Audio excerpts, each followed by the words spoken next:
Então o tema da mensagem de hoje é: agradar a Deus ou aos homens? Qual é a sua escolha? Aqui é feita uma pergunta: agradar a Deus ou aos homens? A primeira passagem bíblica está em João capítulo de número 12, versículo 42 ao 43. Apesar de tudo, até muitos dos principais creram nele, mas não o confessavam por causa dos fariseus, para não serem expulsos da sinagoga, porque amavam mais a glória dos homens do que a glória de Deus. Aqui menciona grupos de pessoas religiosas acreditando que Jesus era filho de Deus. E essas pessoas tinham acesso às sinagogas da época, a sinagoga da época tinha acesso aos benefícios por seguirem a lei e estarem na sinagoga. E essas pessoas começaram a ouvir o ensinamento de Cristo e elas começaram a ter fé no coração. E esta fé foi crescendo, crescendo, crescendo, crescendo, crescendo, ao ponto de acreditarem que Jesus era o Filho de Deus. Após acreditarem que Jesus era o Filho de Deus, aí começou uma batalha interna. Espera aí, ele é Filho de Deus. Se eu confessar que eu acredito que ele é Filho de Deus, eu vou ser expulso da sinagoga. E ao ser expulso, eu vou perder as regalias. Então eles começaram a analisar entre aquilo que os homens tinham a oferecer, que era um conforto, regalias, e o que Deus tinha a oferecer, que naquela ocasião seria perseguição. Então eles fizeram o quê? Preferiram se ocultar, não confessando que Jesus era o Filho de Deus, preferiram continuar na sinagoga, porque amavam mais a glória dos homens, a honra dos homens, do que a de Deus. Então, irmãos, o que tem de gente que crê que Jesus é o Filho de Deus, o que tem de gente que crê que determinadas práticas são pecaminosas, que leva elas para o inferno, mas no momento de tomar a decisão, analisa entre uma renúncia, que ela precisa ter para confessar com fé que Cristo é Filho de Deus, e aí seguir esse Cristo, e ela começa a analisar entre essa renúncia e o mundo, os prazeres do mundo, o prazer que o mundo oferece, o falso prazer que o mundo oferece. Então elas acabam escolhendo, infelizmente, o mundo. Só que também, analisando a Bíblia Sagrada, nós vamos encontrar pessoas que, após fazer essa análise, que Jesus é o Filho de Deus, elas creem que Jesus é o Filho de Deus, e elas confessam que Jesus é o Filho de Deus e têm uma entrega completa a esse Jesus. Então ela começa a seguir Cristo com fidelidade. Só que com o passar do tempo, ela começa a observar o pecado, as coisas do mundo, e elas começam a ter saudade das práticas pecaminosas. Elas começam a ter saudade da época que elas viviam distante de Cristo, e que era entregue à bebida, à prostituição, a tudo que não presta. Elas começam a ter essa saudade. Aí elas começam o quê? A retroceder. Ou seja, elas começam bem, confessam Cristo, mas depois se desvia. Olha o que está escrito em Gálatas capítulo 3, versículo 3 e 4. Olha o que está escrito: sois vós tão insensatos que, tendo começado pelo Espírito, acabeis agora pela carne? Será que em vão tens padecido tanto? Se é que isso também foi em vão. Aqui já está escrito o quê? Pessoas que começaram no Espírito, começaram bem, aceitaram Cristo como Salvador, se entregaram a Cristo verdadeiramente, de corpo, alma e mente, uma entrega completa. Só que aí depois vem as tentações, vem os desejos da carne, ela não vigia, ela não alimenta mais o Espírito. Irmão, se a pessoa não estiver alimentando o Espírito diariamente, o cara fracassa. Então ela não alimenta mais o Espírito, ela vai esfriando na fé. Chega um momento que ela está morna na fé. Não é fria nem quente, ela é morna. E aí Apocalipse fala que Deus vomita. Então ela começa no Espírito, fazendo tudo bonitinho, tudo correto, mas depois ela começa a voltar para a prática da carne e se desvia. Ou seja, ela começa agradando Deus e depois ela volta para agradar o homem. Ela se entrega novamente ao pecado. Por isso nós encontramos tanta gente, irmãos, tanta gente desviada. Não é culpa das igrejas, não é culpa das religiões, não é culpa dos escândalos, porque a pessoa que se desvia alegando escândalo, essa pessoa ela não conhece Cristo, porque o próprio Cristo já alertou que teria os escândalos. Então o escândalo nunca desvia crente fiel, pelo contrário, o escândalo, quanto maior for, mais fortalece a fé do crente fiel. Por quê? Porque eu estou vendo a palavra de Deus se cumprir. Então, se eu estou vendo a palavra de Deus se cumprir, o escândalo não é motivo para eu fracassar. Pelo contrário, o escândalo é motivo para fortalecer mais ainda a minha fé. Deixa eu citar aqui um exemplo, só um exemplo, está amarrado em nome de Jesus.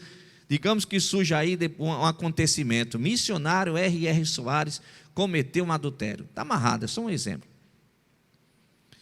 Eu vou parar de ser pastor da Igreja da Graça porque missionário cometeu um adultério? Eu vou me escandalizar porque missionário cometeu um adultério? Ô irmão, será que eu estou tão fraco na fé assim? Pelo contrário, eu vou falar, meu Deus, a tua palavra é verdadeira. Aquele que está em pé, cuide para que não caia. Meu Deus, a tua palavra é verdadeira. É impossível que não venha escândalos, mas ai daquele por quem vier. Então o que vai acontecer? Isso não vai enfraquecer a minha fé, vai fortalecer ainda mais. E você, na qualidade de uma ovelha, na qualidade de um membro, teria que ter o mesmo pensamento. Agora, Jesus errou. Aí sim, mas Jesus não erra. Mas o homem, irmão, o ser humano. Mas sabe o que é o problema? É que quando a pessoa quer se desviar, ela precisa de caçar motivos para tentar justificar. Ela precisa caçar uma forma de se desviar e caçar um culpado. O ser humano tem esse mal desde Adão e Eva. Sempre caçar um culpado. Não, eu me afastei por causa de fulano, que fulano fez isso e isso. Eu me escandalizei e não quero mais saber de nada. Não, papo furado, irmão, mentira. Já não queria. É mais ou menos quando o cara não quer brigar. E ele inventa dar um de valentão, ele não quer brigar e uma criança consegue segurar ele. Eu só não briguei porque a criança me segurou. Não, porque eu não queria brigar. Do mesmo jeito um homem, né? Inventa que dois homens querem brigar, uma mulher só consegue separar os dois. É porque não querem brigar, irmãos. Se dois homens quiserem brigar, uma mulher vai conseguir impedir? Não vai. É a famosa desculpa. Quem quer ir para o mundo precisa de uma desculpa. Eu, para ser membro de uma igreja, e quando eu não quiser mais ser membro daquela igreja e eu quiser ir para o mundo, eu preciso de uma desculpa. Então eu preciso que aconteça alguma coisa que envolva o pastor. Ou eu preciso que aconteça alguma coisa que envolva pessoas da minha família que também congregam na mesma igreja para poder eu falar que eu não posso mais ir ali. Eu preciso caçar motivo. Do mesmo jeito é o obreiro. O obreiro, quando quer se desviar, quando ele quer ir para o mundo, ele precisa caçar um motivo. Não, ele precisa de uma ocasião. É uma cobrança que o pastor faz, eu não concordo com isso. Quer saber de uma coisa? Eu não quero mais saber de nada. A pessoa já não queria, irmãos. Por isso que Gálatas vem e fala: começaste no espírito e termina na carne. Será que foi em vão que padeceste? Irmãos, nós temos noção de onde Deus nos tirou. De onde foi que Deus nos tirou? Deus nos tirou das trevas, do pecado, do lamaçal. E qual é o motivo que as pessoas justificam para ir para o mundo? Não é, meu amigo, não é motivo. Interessante, irmãos. Por que é que existe o inferno? O inferno existe para aquelas pessoas que não querem a misericórdia de Deus.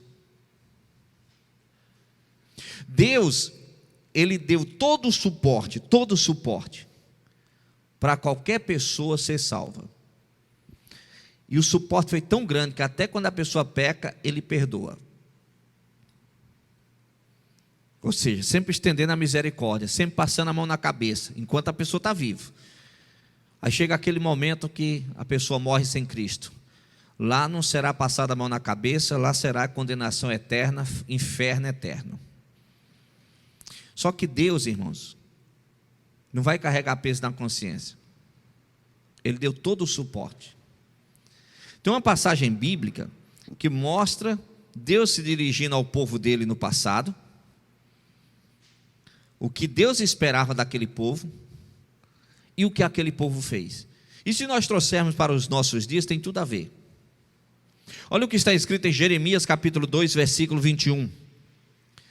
Mas eu mesmo te plantei como um vide excelente. Olha aqui, eu mesmo te plantei. Poderia mandar alguém fazer. Poderia mandar um funcionário, poderia escalar qualquer pessoa, qualquer lavrador. Eu mesmo te plantei. Ou seja, o dono da vide, ele mesmo é quem plantou. Uma semente inteiramente fiel, foi uma semente bem selecionada, não foi uma semente com defeito, uma semente um pouco estragada, não, foi uma semente inteiramente fiel. Então era um solo perfeito, com toda a estrutura perfeita e com a semente perfeita, fiel, tudo de qualidade. Como, pois, te tornastes para mim uma planta degenerada como vida estranha? Ou seja, Deus esperava que a nação de Israel desse frutos doces, por isso que usa essa linguagem de uma vide, esperava uva doce, porque a terra era boa, a semente era de qualidade, então não tinha como as uvas ser amargas. Só que as uvas nasceram amargas. As uvas eram amargas. Só que aqui não é literalmente mesmo uma plantação de uva, que está se referindo às pessoas. Deus deu todo o suporte para as pessoas darem bons frutos, para a nação de Israel darem bons frutos, andarem em santidade, cultuar somente um Deus, e aquele povo sempre estava cultuando aos deuses. Ou seja, Deus dava o suporte para ser algo de qualidade, e era algo ruim, de péssimos frutos. Irmãos, Deus nos deu todo o suporte para darmos bons frutos. O próprio Deus foi quem nos escolheu, não foi alguém que ia passando e nos escolheu, não. Jesus mesmo nos escolheu. Não me escolheste vós a mim, mas eu vos escolhi a vós, e vos nomeei para que vades e deis fruto, e o vosso fruto permaneça. O próprio Jesus te escolheu. Ele morreu na cruz e ressuscitou por você, por mim. Nos deu o nome dele para ter autoridade sobre as trevas. Ou seja, todo o suporte só para dar frutos doces. Aí a pessoa faz tudo errado, se desvia, sai dos planos de Deus, ama mais a glória dos homens do que a glória de Deus. Irmãos, nós precisamos ter um cuidado muito grande, principalmente quando vai se aproximando a volta de Cristo. O caminho vai ficar mais apertado. Olha para Cristo, busca Cristo de coração, faça a diferença para o reino de Deus. Cuidado com as religiões. Eu estou até começando a preparar uma mensagem que fala justamente sobre as religiões, o perigo das religiões.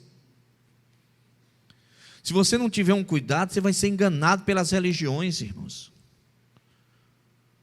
O diabo tem muitas religiões.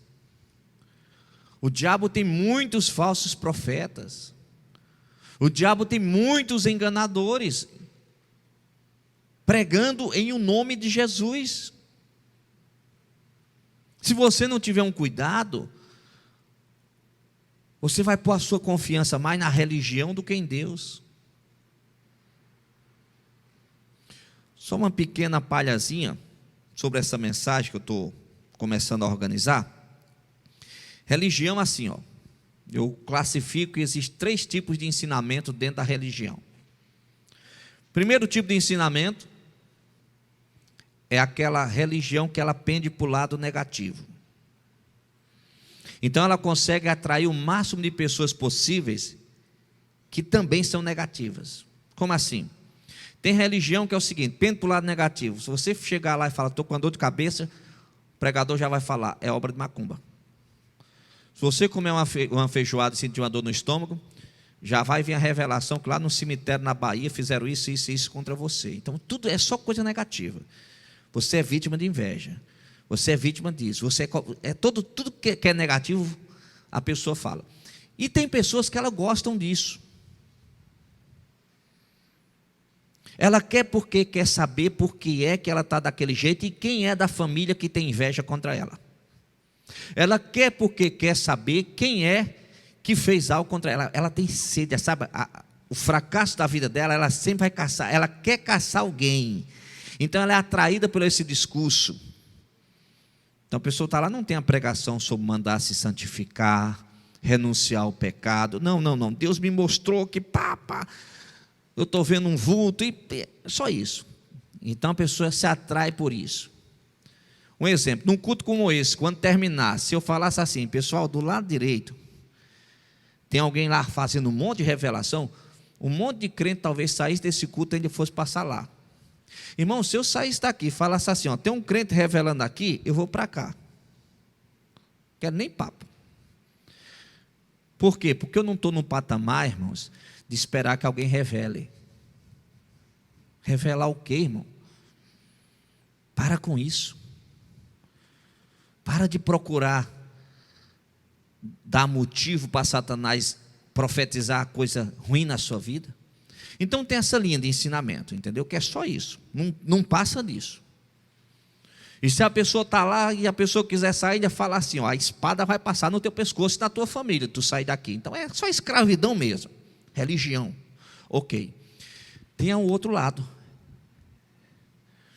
que é só coisa positiva. Deus me mostrou, uma grande porta está se abrindo na sua vida. É só coisa boa. Se a pessoa vai fazer uma live, tem lá 100, 200, 300 mil pessoas, Deus está me mostrando que tem alguém aqui. Abra a mão, estenda a mão. É só bênção, só vai profetizar bênção. E eu estou lá, morando junto, no pecado, sendo infiel a Deus. Eu recebo, é minha, eu tomo posse, estenda a mão. Aquele desespero para receber. A vida toda errada. Esse primeiro tipo de religião, ela arrebenta de seguidores. Ela arrebenta. Esse segundo tipo que eu estou citando, religião, também arrebenta de seguidores. Por quê? Porque o ser humano tem essas 2 linhas de pensamento. A negativa e a positiva. Aí vem a terceira. A terceira, ela é representada pelo Evangelho da Santidade. Sinaliza sim que existe algo negativo, mas já fala que tem um Deus que te dá autoridade sobre o mal. Sinaliza sim que bênção chegará na sua vida, mediante a sua obediência. E aí vem e fala, agora santifica a sua vida. Isso é pecado, corte. Isso é errado, tire. Tem mágoa, perdoe. Aí começa a descer o chicote. Esse terceiro tipo não atrai o povo. Atrai os que querem ser salvos. E os que querem ser salvos são poucos. Muitos chamados, poucos escolhidos. Então tem que ter cuidado. Movimento tal tem muitos seguidores, cuidado com isso. Movimento tal tem milhares de seguidores. Irmão, o que tem de coisa depravada que tem milhões de seguidores, não se iluda, quantidade de seguidores não é respaldo para dizer que Deus está no meio. Seja lá o que for. Agora, se você quer ser abençoado, pastor, eu quero. Faz um check-up da sua vida espiritual, o que é certo, o que é errado. Vamos lá. Primeiramente, familiar, check-up. Como é que você trata a sua esposa? Muito mal, pastor. Como é que você trata o seu marido? Muito mal, pastor. Então, você está aprendendo o seu tempo em alguém que está falando que Deus está abrindo a bênção, abrindo porta, trazendo chave, trazendo janela, trazendo... Se Deus vem e fala que as orações de vocês são impedidas, se nem a oração de vocês está chegando a Deus, o que é que aquele cara está falando tem a ver com Deus na tua vida?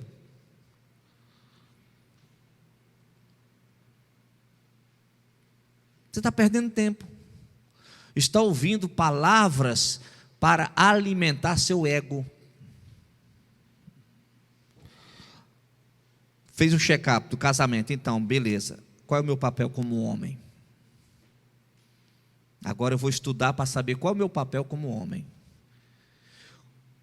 Qual é o meu papel como mulher? Agora eu vou estudar para saber qual é o meu papel como mulher. Tá ok? Tá ok. Abriu a janela. Tchum! Sua oração chega a Deus.